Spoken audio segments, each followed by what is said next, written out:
কার্মিকের সাথে আছো, so universe তোমাকে কি বলছে যদি তুমি কার্মিক রিলেশনে আছো।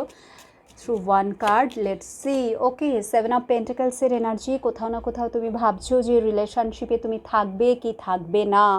তো তোমাকে বলা হচ্ছে যে এটাকে নিয়ে না একটু মানে আবার করে ভাবো, ঠিক আছে? বিকজ আমি যেটা দেখতে পাচ্ছি যে অনেকেই তোমরা আছো যারা ফিনান্সিয়ালি স্ট্রং নও, ঠিক আছে?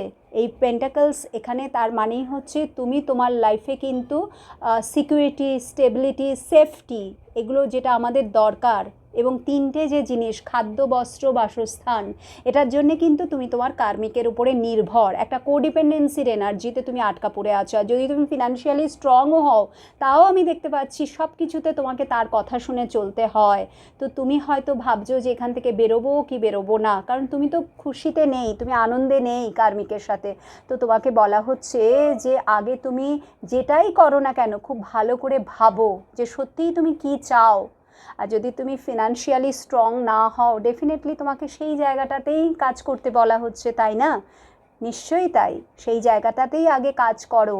ফিনান্সটা, টাকা পয়সার জায়গাটা, মানি এনার্জি, মা লক্ষ্মীকে যতক্ষণ না তুমি অ্যাট্রাক্ট করতে পারবে, যতক্ষণ না তুমি মানি এনার্জিকে পুজো করবে, ততক্ষণ পর্যন্ত এই কার্মিক সিচুয়েশন থেকে তুমি কোনো দিন বেরোতে পারবে না।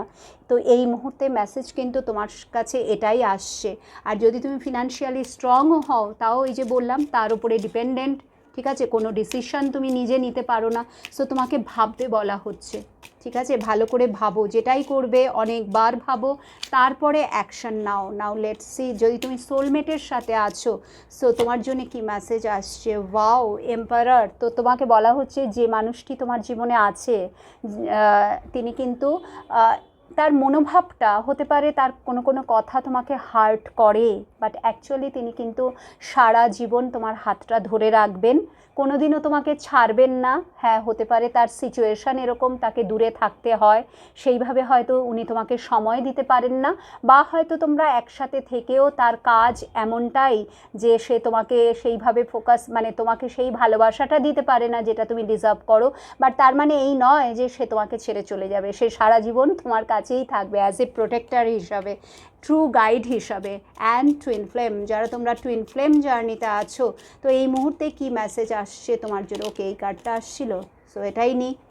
বড্ড বেশি ভাবো তুমি, জানো তো, বড্ড বেশি ভাবো, জার্নিতে একদমই তুমি ফোকাসড নও, সারাক্ষণ টুইন ফ্লেমকে নিয়ে ভাবতে থাকো। তোমার জীবনে তোমার যদি ডিভাইন ফেমিনাইন বা ডিভাইন মাস্কুলিন তুমি যেই হও না কেন, এত বেশি ভেবো না, এত বেশি থটস ক্রিয়েট করো না, ওভার থিঙ্কিংয়ের এনার্জি থেকে বেরো। ওকে।